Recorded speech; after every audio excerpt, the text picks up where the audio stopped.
안녕하세요. 송쌤과학 송쌤입니다. 2학년 1단원 물질의 구성에서요. 중학교 학년 진단으로 나왔던 문제를 한번 풀어보도록 하겠습니다. 2013년도부터요. 2019년도 문항을 해설해 보고자 합니다. 2020년도 문항은요. 코로나 사태로 인해서 시험에서 배제가 됐기 때문에 올해 기출은 없습니다. 그러면 하나하나 문제를 풀어보도록 하겠습니다. 다음은 고대부터 근대까지의 물질에 관한 여러 사람의 주장은 나열한 것이다 라고 되어 있습니다. 우리가 원소를 고찰해 나갔던 과정을 우리가 알고 있어야 되는데요. 탈레스는요, 만물의 근원은 물로 이루어져 있다고 했습니다. 그래서 이 물을 그 당시에 원소로 생각을 하고 있었고요. 아리스토텔레스와 엠페도클레스는요, 만물이 물, 불, 흙, 공기의 4가지 원소로 구성되어 있다고 생각을 했었습니다. 보일 같은 경우는요, 17세기 과학자였는데요. 물질을 이루는 기본 성분으로 더 이상 분해되지 않는 단순한 물질을 보고 우리는 원소라고 정의를 했고요. 18세기의 라부아제는요, 물을 수소와 산소로 분해하여 물이 원소가 아님을 증명하였습니다. 그래서 원소는요, 다른 물질로 분해되지 않으면서 물질을 이루는 기본 성분이라고 생각하시면 되겠고요. 답은 4번이라는 것을 확인할 수 있겠네요. 자, 2013년도 15번 문제입니다. 주기율표는요, 원소 기호를 간단하게 정리한 거라고 보면 되고요. 하나하나 알아보도록 할 텐데요. 이 원소들을 금속과 비금속의 두 그룹으로 나눌 때 같은 그룹에 속하는 원소를 옳게 나타낸 것은 이라고 되어 있습니다. 주기율표는 이렇게 생겼고요. 주기율표를 어느 정도 이해를 하고 있어야 되는데요. 여기 있는 것은 원소기호입니다. 이 원소기호는 잘 기억해 두시기 바라고요. 붕소와 규소를 기점으로 해서요. 왼쪽에 있는 것은 금속입니다. 그리고 오른쪽에 있는 것은 비금속입니다.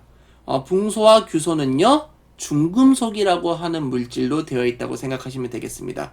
그리고 왼쪽에 있는 것 중에 유일하게 수소는 비금속으로 되어 있다는 것을 알고 계시면 좋을 것 같아요.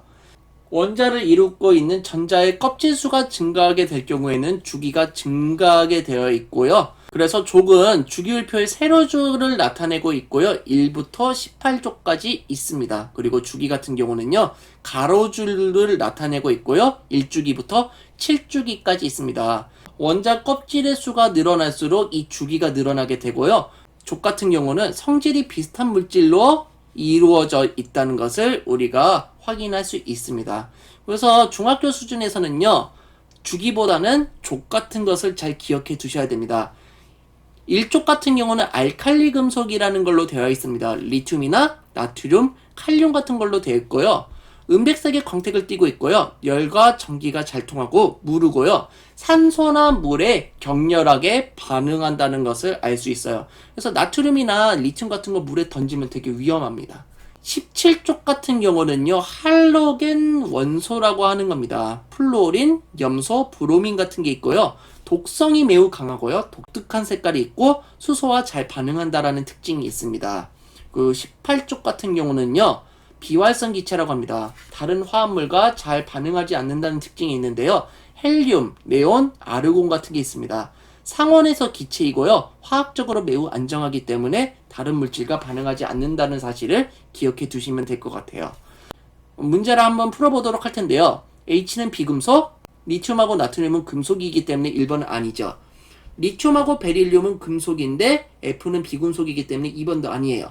나트륨, 마그네슘, 알루미늄이 다 금속이라는 것을 알 수 있죠. 그래서 답은 3번이라는 것을 알 수 있겠네요. 헬륨이나 네온은 비금속인데 마그네슘은 금속이네요. 그리고 5번 같은 경우는 알루미늄은 금속인데 Si는 규소라고 합니다. 규소는 중금속이라고 하는 거고요. 금속도 아니고 비금속도 아닌 물질이라고 생각하시면 돼요. 그리고 아르곤은 기체이기 때문에 비금속에 속하겠죠. 그래서 답은 3번입니다. 그림은 도시가스의 주성분인 메테인 분자를 모형으로 나타낸 것이다. 이 분자의 화학식을 쓰라고 되어 있습니다. 우리가 화학식을 작성할 때는요. 항상 그 원자의 개수가 몇 개 들어있는지 잘 파악하면 돼요. 탄소 원자 1개랑 수소 원자 4개가 들어있다는 것을 확인할 수가 있죠. 이런 식으로 탄소 원자 1개, 수소 원자가 4개가 들어있는 경우를 보고 우리는 메테인이라고 말하고 하고 있고요. 화학식은 이렇게 CH4라고 적어주면 됩니다. 탄소가 1개 들어있는데 1은 생략을 해주고 있고요. 수소 원자가 4개가 들어있기 때문에 이렇게 아래 첨자로 4를 붙여준다는 거 기억해 두시면 되겠습니다. 2014년도 10번 문제입니다. 원소 기호를 이용한 빙고 게임에 대한 설명과 영희의 빙고판을 나타낸 것이다. 동그라미로 표시된 원소가 아닌 것은 찾아보겠습니다. 질소, 탄소, 수소, 산소가 있다는 것을 확인할 수 있죠. 우리가 원소 주기율표를 잘 기억하고 있다면 충분히 풀 수 있는 문제고요. 여기에서 없는 것은 마그네슘이라는 것을 알 수 있어요. 마그네슘은 Mg라고 되어 있는 것을 확인할 수 있겠습니다. 2014년도 12번 문제입니다. 수소 원자에 대한 비유이다. 수소 원자는 월드컵 경기장의 모습에 비유하면요. 원자핵은요. 경기장 가운데 있는 축구공에, 전자는 관중석에 있는 사람이 먹는 팝콘에 비유할 수 있다라고 합니다. 수소 원자에 대한 설명으로 옳은 것을 모두 골라보라고 합니다. 그래서 우리가 원자의 구조를 정확히 파악하고 있어야 되는데요.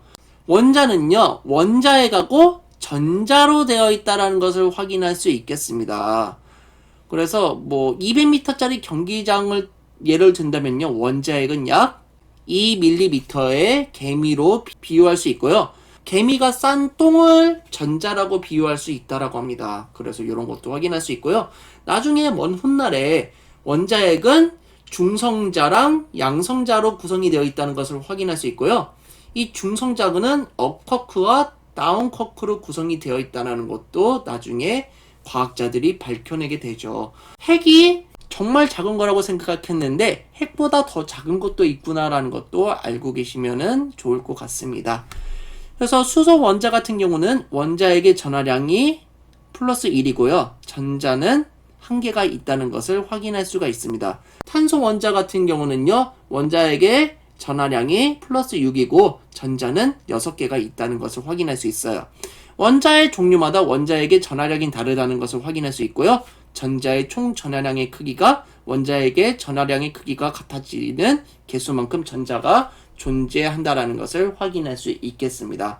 그럼 문제를 한번 풀어보도록 할게요. 원자의 중심에는 원자핵이 있다. 맞는 말이죠? 원자는 원자핵과 전자로 구성되어 있다. 맞는 말이라는 걸 확인할 수 있습니다. 원자핵의 크기에 비해 원자핵과 전자는 매우 작다라는 걸 확인할 수 있습니다. 실제로 원자핵보다 전자가 약 1000배 정도 작다는 것도 확인이 가능하다고 하네요. 그래서 답은 5번입니다. 2014년도 16번 문제입니다. 이런 미키마우스 모양이 나오면 이제는 물 분자라는 것을 알 수 있겠죠? 수소 원자 2개랑 산소 원자 1개가 있다는 것을 확인할 수 있겠네요. 문제 한번 풀어보도록 할 텐데요. 물 분자의 원소와 원자를 구별할 줄 알아야 돼요. 그래서 우리가 앞으로 원소를요, 성분이라고 생각하시면 되고요. 원자를 개수로 생각하면 조금 편합니다. 그래서 원소는요, 알파벳의 종류를 세시면 돼요. O 하나, H 하나 있죠. 그래서 원소 기호 O와 H 두 종류가 있다는 것을 확인할 수 있고요. 원자는요, O 1개, H 2개가 있기 때문에 총 3개의 원자를 가지고 있다고 생각하시면 되겠습니다. 그러면 문제 한번 풀어볼 텐데요. A는 물 분자이다? 맞는 말이고요. 3종류의 원소로 되어 있다? 3종류가 아니라 2종류의 원소로 되어 있기 때문에 틀린 겁니다. 자, 그러면은 이온결합 화합물에 대한 것도 다시 한번 생각해 볼 텐데요. 양이온과 음이온이 전기적 인력에 의해서 서로 결합하여 생성된 화합물을 보고 우리는 이온결합 화합물이라고 합니다. 이렇게 소금의 주성분인 염화 나트륨 같은 경우도 이런 이온결합 화합물이라고 볼 수가 있겠죠. 그렇기 때문에 디귿은 맞는 말이라는 것을 확인할 수 있겠습니다. 정답은 3번이겠네요. 자, 2015년도 13번 문제입니다. 매우 좋은 문제고요. 이온의 이동을 얼마나 잘 이해하고 있는지에 관련된 문제였습니다. 황산구리 수용액과 과망가는 질산칼륨 수용액을 이용한 실험이다. 무색의 질산칼륨 수용액을 적신 거름 종이를 유리판 위에 놓습니다. 질산칼륨 수용액은요, 전해질이라고 하는 겁니다. 그냥 일반적인 순수한 물에서는요, 전류가 흐르지 않기 때문에 이런 전해질을 넣어줘야지 전류가 흐르게 됩니다. 푸른색의 황산구리 수용액과 보라색의 과망가니 질산칼륨 수용액을 거름 종이의 중앙에 각각 떨어뜨립니다. 전원장치를 연결하여 변화를 관찰하는데요. 푸른색 성분은 마이너스 극으로, 보라색 성분은 플러스 극으로 이동한다는 사실을 확인할 수가 있네요. 푸른색 성분 같은 경우에는요, 황산구리에서요, 구리 이온이 파란색을 나타낸다는 것을 확인할 수가 있고요. 보라색 성분은요, 과망가니즈산 이온에 의해서 보라색으로 나타낸다는 것을 확인할 수 있어요. 푸른색 성분은 양이온, 보라색 성분은 음이온이라는 것을 확인할 수 있겠네요. 그래서 양이온은 마이너스 극으로 이동하고 음이온은 플러스 극으로 이동하기 때문에 이온이 전하를 띠고 있음을 이 실험을 통해서 알 수 있다는 겁니다. 그럼 문제 한번 풀어보도록 하죠. 수용액에 플러스 또는 마이너스 전하를 띠는 물질이 들어있는가? 이것을 확인하는 실험이라는 것을 알 수 있기 때문에 정답은 5번이겠습니다. 자, 2015년도 15번 문제입니다. 그림을 리튬 원자가 이온이 되는 과정을 모형으로 나타낸 것이다 라고 되어 있습니다. 이렇게 플러스 한 다음에 전자가 나와 있다는 건요, 전자를 잃었다는 겁니다. 그런데 여러분이 꼭 기억하셔야 될 것은 이온이 되는 과정에서 원자액의 전하량은 절대 변하지 않습니다. 전자의 개수가 추가가 되거나 제거가 된다는 것을 확인할 수 있겠죠. 자, 리튬 원자 같은 경우는요, 전자를 한 개 잃습니다. 그래서 원자액의 전하량은 플러스 3이지만 전자의 총 전하량은 마이너스 2죠. 다 더하게 되면요, 이 이온의 총 전하량은 플러스 1이기 때문에 일가 양이온이 된다는 것을 확인할 수 있습니다. 산소 원자 같은 경우는 전자를 2개 얻어요. 그래서 원자액의 전하량은 플러스 8이지만 전자의 총 전하량은 마이너스 10이죠. 이 둘을 합치게 되면요, 이가 음이온이 된다는 것을 확인할 수 있겠습니다. 그러면 한번 문제 풀어볼게요. 요거랑 똑같은 그림 찾으면 되겠죠. 정답은 3번이라는 걸 확인할 수 있겠습니다. 그림을 리튬 원자가 전자를 잃고 이온이 되는 과정을 모형으로 나타낸 것이다. 기억에 해당하는 이온의 화학식과 이 이온이 산화이온과 결합하여 생성되는 화합물의 화학식을 적어보래요. 그래서 화학식은요, 물질을 이루는 원소의 종류와 수를 원소기호로 나타낸 것이고요. 여기서는 리튬이 전자를 한 개 잃었기 때문에 Li 플러스 일가 양이온으로 표시할 수 있다는 것을 알 수 있고요. 여기서는 전자가 2개 많은데 여기서는 전자가 1개 부족해요. 이 2개 많은 전자가 양이온으로 다 공급해주기 위해서는요, 리튬이 2개가 필요하겠죠. 그래서 Li2O가 된다는 것을 확인할 수 있습니다. 개수비는 2대 1이 된다는 것을 확인할 수 있겠습니다. 2017년도 11번 문제입니다. 표는 몇 가지 물질을 나타내는 불꽃 반응색이라고 나와 있습니다. 구리는 청록색, 나트륨은 노란색, 칼륨은 보라색, 리튬은 빨간색, 칼슘은 주황색이 나오죠. 그래서 이 불꽃 반응에서 요 6가지는 꼭 기억해 두자고 약속을 했었고요. 백금선에 금속 원소를 묻힌 후에 겉불꽃과 반응하거나 솜에 에탄올을 적신 다음에 금속 원소가 포함된 시료를 묻혀가지고 불을 붙이면은 이런 식으로 색깔을 나타내는 불이 나오게 됩니다. 여기서 질산 나트륨의 불꽃 반응색으로 옳은 것을 고르라고 되어 있는데, 나트륨은 어떤 색깔이었어요? 그렇죠. 노란색이라는 것을 확인할 수 있었기 때문에 답은 2번입니다. 자, 2017년도 12번 문제입니다. 다음은 원자의 구조를 밝히는 몇 가지의 역사적 실험이다 라고 되어 있습니다. 중학교 교과서에 나와 있는 것도 있고요, 안 나와 있는 것도 있습니다. 그래서 돌톰 같은 경우는요, 원자는 하나의 구라고 생각을 했는데요, 톰스는요, 이렇게 건포도처럼 찍혀져 있는 형태라고 생각을 했었습니다. 그런데 러더퍼드라는 과학자부터 이제 조금 구체적인 모양을 드러내기 시작하는데요, 원자핵이 가운데 있고 전자가 그 주위를 돌고 있다라는 것을 확인할 수가 있고요. 보어라는 과학자는요, 원자핵이 가운데 있는데 전자가 일정한 궤도로 돌고 있다라고 생각을 하였습니다.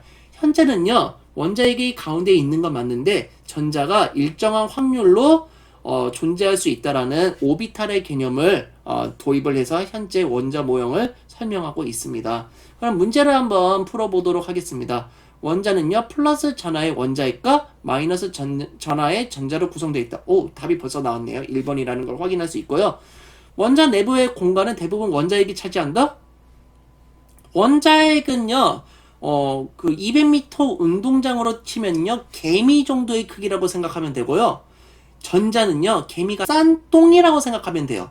엄청나게 적은 공간을 차지한다는 것을 알 수 있어요. 그래서 거의 99%는 빈 공간이라고 생각하시면 됩니다. 원자는 더 이상 쪼갤 수 없는 입자이다? 원자핵하고 전자 있잖아요. 그리고 원자핵은 또 양성자랑 중성자로 나뉘죠. 더 쪼갤 수 있다는 것을 확인할 수 있고요. 전자를 원자핵이 둘러싸고 있다. 원자핵을 전자가 둘러싸고 있는 게 맞는 말이겠죠. 전자들이 모여 원자핵을 이룬다? 그거는 아니라는 것을 알 수 있죠. 원자핵과 전자는 전하를 띠는 성질이 다르다는 것을 확인할 수 있죠. 2018년도 12번 문제입니다. 각 물질에 대한 세 학생의 대화입니다. 한번 보도록 할 텐데요. 소금물은 소금과 물로 분리되었어. 그래서 물은 원소일 거야. 소금하고 물로 분리되어서 물이 더 이상 나눠지지 않는다는 오개념을 가지고 있는 거죠. 내 생각에는 물이 원소가 아닐 것 같아. B는 옳은 생각을 했는데 학생 C는요, 물이 원소인지 아닌지 어떻게 알아볼 수 있을까라고 물어보고 있어요. 이것을 증명하려면요, 물을 전기분해를 해야 됩니다. 그래서 물을 전기분해를 일으키게 되면요, 수소기체와 산소기체가 2대 1의 비율로 나온다는 것을 확인할 수가 있어요. 그래서 수소기체가 나오는지 확인하려면요, 그 성냥불을 갖다 대면 뻥 하고 터지는 것을 확인할 수가 있고요. 산소기체가 나오는 것을 확인하려면요, 성냥불을 갖다 대면 불이 활활 타오르는 것을 관측할 수가 있는 겁니다. 물이 나뉘어지네요. 그럼 물은 원소입니까? 아니라는 것을 확인할 수 있죠. 그래서 답은 4번이라는 것을 확인할 수 있겠습니다. 2019년도 15번 문제입니다. 수소 원자가 이온이 되는 과정을 나타낸 것이다. 이 과정을 설명하기 위해 제한된 모형으로 옳은 것은? 수소 원자 같은 경우는요, 중성을 이루고 있어요. 원자핵이 가운데에 있어야 되고요. 원자핵의 전하량이 플러스 1이면요, 전자는 한 개가 필요한 형태로 되어 있습니다. 그래서 2번하고 3번 형태라고 볼 수 있면 되고요. 자, 여기서 전자를 한 개 잃었습니다. 그런 경우에는 이런 식으로 플러스로 표시해 놓고 아무것도 표시를 안 해놓으면 되겠죠. 그래서 답은 2번이라는 것을 확인할 수 있겠습니다. 그래서 이온은요, 원자가 전자를 잃거나 얻어 만들어지는 전하를 띠는 입자라고 보시면 되고요. 수소의 원자 구조는요, 원자에게 전하량이 플러스 1이기 때문에 전자는 한 개 필요하겠죠. 그래서 총 전하량은 0이 되기 때문에 중성이라는 것을 확인할 수가 있고요. 수소 이온의 구조는요, 전자는 하나도 없지만 원자에게 전하량이 여전히 플러스 1이기 때문에 총 전하량도 플러스 1이 되겠죠. 그래서 일가 양이온이 된다는 것을 확인할 수 있겠습니다. 정답은 2번입니다. 자, 마지막 문제입니다. 2019년도 서답형 3번 문제인데요. 위 자료를 이용해서 염화칼륨의 불꽃 반응색을 예상하여 쓰래요. 여기서 질산칼륨을 보면 되는 건데, 칼륨 이온에 의해서 보라색이 나타난다는 것을 확인할 수 있죠. 자, 보라색 칼륨이 나온다는 것을 확인할 수가 있고요. 그 이유는 공통적으로 칼륨 원소가 들어있기 때문에 그렇다는 것을 확인할 수 있습니다. 그래서 특정 금속 원소가 들어있는 물질이 불꽃하고 반응하면요, 특정한 색깔이 나타난다는 거 꼭 기억해 두시고요. 이거 외우는 방법은요, 빨리 노나 볶아. 우리 놀이공원 같은 데 가면은 빨리 놀아보고 싶잖아요. 빨리 놀아볼까? 이런 식으로 외우시면 될 것 같아요. 앞글자를 따서 외우면 좋고요.